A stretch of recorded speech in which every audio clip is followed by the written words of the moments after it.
आप लोग का फिर से स्वागत है मेरे अपने इस चैनल में मिनट्स ऑन माउंटेन में, जो मैं आपके लिए बहुत सारी इन्फॉर्मेशन लेके आता हूँ। मेरा जो लास्ट एपिसोड था, एपिसोड नंबर 70, उसमें मैंने आपको बताया था मुक्तिनाथ की कहानी के बारे में कि वो मैं अगले एपिसोड में आपको बताऊंगा। तो इस एपिसोड में मैं आपको उस कहानी के बारे में, बहुत खूबसूरत कहानी जो उस मंदिर से, हिमालय से, शालिग्राम से, भगवान विष्णु से जुड़ी हुई है, और हम जिस तरह से अपने धर्म को मानते हैं उस तरह से उनकी कहानियों में भी बहुत दिलचस्पी रखते हैं। तो शुरू करते हैं।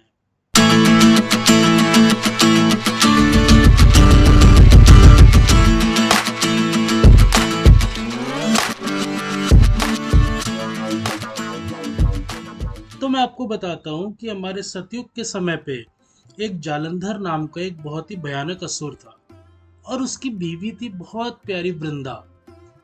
वो इतनी अच्छी थी, वो भगवान शिव की बहुत बड़ी भक्त थी और दिन रात उनकी भक्ति में डूबी रहती थी। जितना वो उनसे तपस्या करती, जितनी वो उनकी भक्ति करती, उसके पति की शक्तियां, जालंधर की शक्तियां और ज्यादा बढ़ जाती। उसका ये पत्नी व्रता धर्म ही उसके पति की शक्तियों को बढ़ाता था। एक दिन जालंधर ने माता पार्वती को ही पाने का निर्णय किया, लेकिन माता पार्वती बहुत ज्यादा मतलब पवित्र थी। उनको अपनी जो योग शक्तियां थी उनसे उनको पता चल गया था कि जो जालंधर था, वहाँ पे क्या हुआ था, वो शिव जी का रूप धारण करके पहुंच गया था, क्योंकि वैसे तो माता पार्वती मिलती नहीं।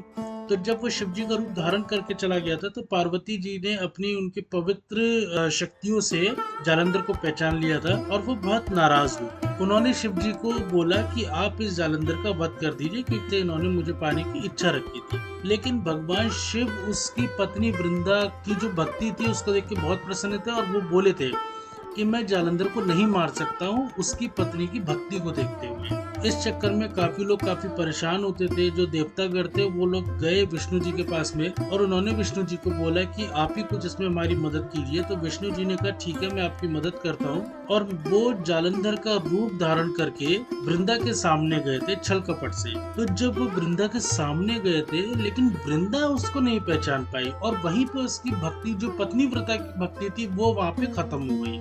जैसे ही वो खत्म हुई, भगवान शिव ने तुरंत जालंधर का वध कर दिया। और जब वृंदा को पता चला कि मेरे साथ छल कपट किया गया है, मेरी भक्ति पे सवाल उठाया गया है, तब उन्हें पता चला कि ये काम करने वाले विष्णु भगवान थे। तो उन्होंने श्राप दिया था कि आप यही इसी जगह पे, जो मुक्तिनाथ मंदिर था जिसके बारे में मैंने आपको बताया था, आप उसी जगह पे कीड़े मकोड़े के रूप में आप वहीं पे ही हमेशा विराजमान रहेंगे। तो जो शालिग्राम मिलता है उस जगह पे काली गंडकी रिवर में, वो शालिग्राम भगवान विष्णु के ही अवतार माना जाता है, वहीं पे ही होते। और ये श्राप देने के बाद में जो वृंदा ने खुद को भी अपने आप को भस्म कर दिया, और उनके जो राग थे वो तुलसी के पौधों में कन्वर्ट। तो आप इस कहानी को समझ सकते हैं। आज भी आपके घरों में देखा जाता होगा कि तुलसी के पौधे में हमेशा शालिग्राम जी रखे जाते हैं। वो शालिग्राम जी विष्णु भगवान का ही रूप है। तो आप ही मुझे बताइए कि आपको ये कहानी कैसे लगी। और ये उस मंदिर से जुड़ी, मुक्तिनाथ मंदिर से जुड़ी कहानी थी। इसी धर्म और आस्था को लेकर के हमारा हिंदू धर्म